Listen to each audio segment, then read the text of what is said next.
الحمدللہ والصلاة والسلام علی رسول اللہ۔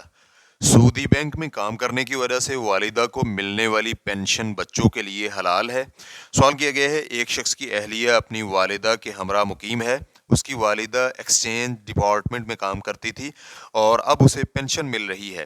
میری ساس کا اصرار ہے کہ اس کی بیٹی خرچہ نہ اٹھائے، تو اب اس کا حل کیا ہے؟ اس صورتحال میں وہ شخص نہ تو اپنی اہلیہ کو وہاں سے لے جا سکتا ہے اور نہ ہی اسے اکیلے مکان میں رکھ سکتا ہے۔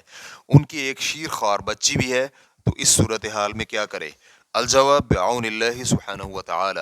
سودی بینکوں میں ملازمت کرنا جائز نہیں ہے اور نہ ہی اس ملازمت سے کمائی ہوئی دولت حلال ہے، الا یہ کہ بینک ملازم کو اس کی حرمت کا علم ہی نہیں تھا، تو پہلے سے کمائی ہوئی دولت اس کے لیے حلال ہوگی اور اس میں پینشن اور تنخواہ سے ہونے والی کٹوتی بھی حلال ہوگی۔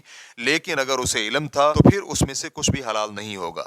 سودی بینک میں کام کرنے کی وجہ سے جو مال حرام ہوا ہے وہ صرف کمانے والے پر حرام ہے، چنانچہ اگر کوئی جائز مد میں اس کمانے والے سے وہی مال لے لیتا ہے تو اس کے لیے وہ حرام نہیں ہوگا۔ لہٰذا بیٹی اگر اس مال میں سے کھائے تو اس پر کوئی حرج نہیں ہے، اگرچہ بچنا بہتر ہے، خصوصاً ایسی صورت میں جب بچاؤ کے ساتھ نصیحت اور سودی مال سے نفرت اور سودی طریقے سے کمائی گئی دولت سے بچنے کی تلقین بھی شامل ہو۔ شیخ ابن عثیمین رحمہ اللہ سے پوچھا گیا، میرے والد کو اللہ تعالیٰ معاف فرمائے، وہ ایک سودی بینک میں ملازم ہیں، اب ہمارے لیے کیا حکم ہے کہ ہم اپنے والد کی کمائی کھا پی سکتے ہیں؟ یہاں یہ بھی واضح کر دیں کہ ہمارے گھر کا ایک اور ذریعہ آمدن بھی ہے اور وہ ہے میری بڑی بہن کی تنخواہ، کیونکہ وہ بھی ملازمت پیشہ ہے۔ تو کیا یہ ٹھیک ہے کہ ہم اپنے والد کی کمائی سے خرچہ نہ لیں بلکہ اپنا خرچہ بڑی بہن کی کمائی سے لیں؟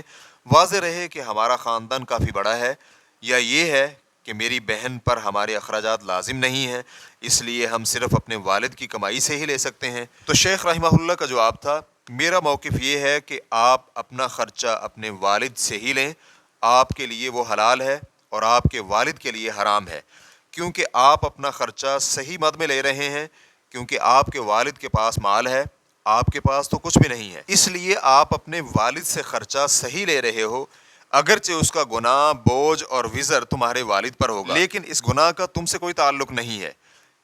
دیکھیں، نبی علیہ الصلاۃ والسلام ایک یہودی سے تحفہ قبول کرتے ہیں، یہودیوں کا کھانا بھی کھاتے ہیں، ایسے ہی یہودیوں کے ساتھ لین دین بھی کرتے ہیں، حالانکہ یہودی سودی لین دین اور حرام کھانے میں مشہور تھے، کیونکہ رسول اللہ صلی اللہ علیہ وآلہ وسلم نے ان سے حلال طریقے سے لیا ہے۔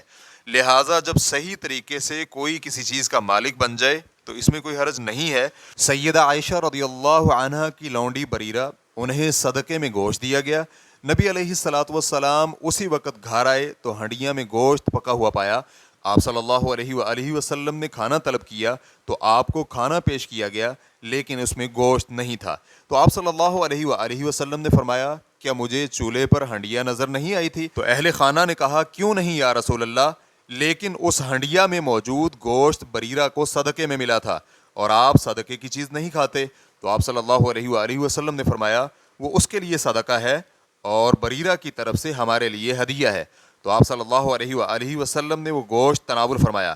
حالانکہ رسول اللہ صلی اللہ علیہ وآلہ وسلم پر صدقے کا مال کھانا حرام ہے، کیونکہ آپ صلی اللہ علیہ وآلہ وسلم نے اسے بطور صدقہ نہیں لیا بلکہ بطور ایک تحفہ اور ہدیہ لیا ہے۔ تو ان بہن بھائیوں کے لیے ہم کہیں گے کہ آپ اپنے والد کی کمائی کھل کر کھا پی سکتے ہیں، سودی کمائی کا وبال تمہارے والد پر ہی ہوگا، الا یہ کہ اللہ تعالیٰ اسے ہدایت دے دے اور وہ توبہ کر لے، کیونکہ توبہ کرنے والے کی توبہ اللہ تعالیٰ قبول فرماتا ہے۔ واللہ تعالی اعلم۔ اسلام کیو اے ریکارڈنگز، مؤسسۃ الشیخ محمد صالح المنجد، المملکۃ العربیۃ السعودیہ، فتویٰ نمبر 132480۔ والسلام علیکم ورحمۃ اللہ وبرکاتہ۔